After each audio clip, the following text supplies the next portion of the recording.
Hello મિત્રો, કેમ છો? હું છું MK દેસાઈ અને MK હબ નામની આ યુટ્યુબ ચેનલમાં હું આપ સૌનું સ્વાગત કરું છું. મિત્રો, 1 ફેબ્રુઆરી 2025ના રોજ નાણામંત્રી શ્રી નિર્મલા સીતારમણ દ્વારા જે છે એ બજેટ રજૂ કરવામાં આવેલું છે. મિત્રો, આ બજેટમાં જે પણ લોકો નોકરી કરે છે તેના માટે ખૂબ જ એક સારી જે જાહેરાત કરવામાં આવેલી છે. જી હા મિત્રો, સેલરીડ એમ્પ્લોય માટે જે છે એ ઇન્કમ ટેક્સમાં ખૂબ જ મોટી રાહત આપવામાં આવેલી છે.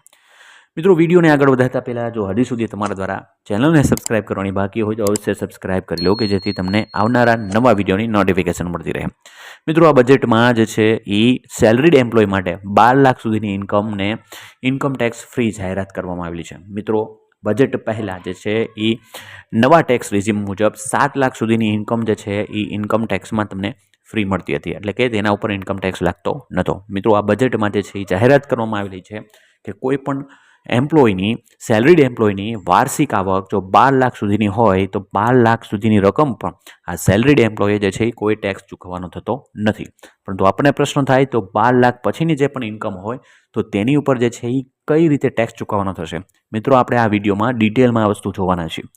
મિત્રો, આપણે અહીં જોઈ શકીએ છીએ કે જે છે એ બજેટમાં આ રીતે ટેક્સના સ્લેબ બતાવેલા છે. 0 થી 4 લાખ સુધીની ઇન્કમ ઉપર જે છે એ કોઈ ટેક્સ લગાવવાનો નથી. ત્યારબાદ 4 થી 8 લાખ સુધીની ઇન્કમ પર 5% ટેક્સ.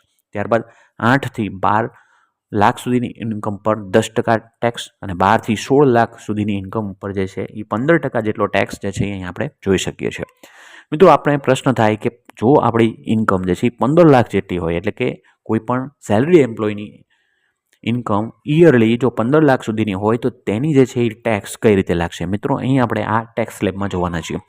મિત્રો, ટેક્સ સ્લેબમાં જે રીતે દર્શાવેલું છે કે 0 થી 4 લાખ સુધીની ઇન્કમ પર કોઈ પણ પ્રકારનો ટેક્સ ચૂકવવાનો નથી, એટલે કે આ એમ્પ્લોયની જે છે એ 0 થી 4 લાખ સુધીની ઇન્કમ ઉપર કોઈ ટેક્સ ભરવાનો નથી. ત્યારબાદ તેના પછીની જે 4 લાખની ઇન્કમ છે, એટલે કે 4 થી 8 લાખ સુધીનો જે પણ સ્લેબ છે તેમાં તેને આ એમ્પ્લોયને પછીની 4 થી 8 લાખ સુધીના સ્લેબમાં જે છે એ 5% ટેક્સ ભરવાનો થશે, એટલે કે 4 લાખના 5% આપણે કરશું એટલે કે જે છે એ 20,000 જેટલો ટેક્સ ચૂકવવાનો થશે.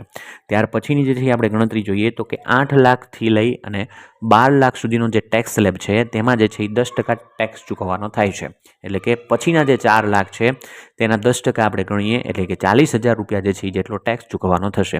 ત્યારબાદ 12થી લઈ અને 16 લાખ સુધીનો જે ટેક્સ સ્લેબ છે તેમાં જે છે એ સેલરીડ એમ્પ્લોયને 15% જેટલો ટેક્સ ચૂકવવાનો થશે. તો આપણે જે છે એ 12થી લઈ અને 16 એટલે કે આપણી ઇન્કમ જે છે એ 15 લાખ છે, એટલે કે બાકીના હવે 3 લાખ જે વધે છે એ 3 લાખ ઉપર તેને જે છે એ 15% ટેક્સ ચૂકવવાનો થશે, એટલે કે જે છે એ ટેક્સની ગણતરી કરીએ તો એ 45,000 જેટલો થશે. એટલે કે કોઈ પણ સેલરીડ એમ્પ્લોયની જો વાર્ષિક આવક 15 લાખ સુધીની હોય તો આ સેલરીડ એમ્પ્લોયે 1,05,000 જેટલી રકમ ટેક્સ પેટે જે છે એ ચૂકવવાની થશે.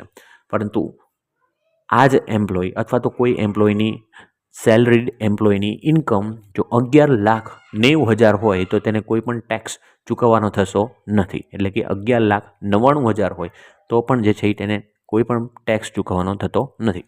મિત્રો, આ ટેક્સ સ્લેબ અને જે છે આ ગણતરી પરથી એક વાત તો સ્પષ્ટ થાય છે કે જે પણ સેલરીડ એમ્પ્લોય છે એ ક્લાસ 3 હોય, 4 હોય કે ક્લાસ 2 હોય, તેની ઇન્કમ જો 12 લાખ કરતાં ઓછી થતી હોય તો તેને કોઈ પણ પ્રકારનો ટેક્સ જે છે એ ભરવાનો થતો નથી. તેને ઇન્કમ ટેક્સ જે છે એમાં રાહત મળવાની છે. મિત્રો, આશા રાખું છું કે જે છે આ પ્રકારની ગણતરીથી અને આ વિડીયોથી તમને ઇન્કમ ટેક્સ સ્લેબ બાબતે જે પણ મૂંઝવણ હતી, કન્ફ્યુઝન હતી, દૂર થઈ ગઈ છે. મિત્રો, વિડીયોની માહિતી જો તમને સારી લાગી હોય તો તમારા મિત્ર વર્તુળમાં ચોક્કસ શેર કરો. આભાર.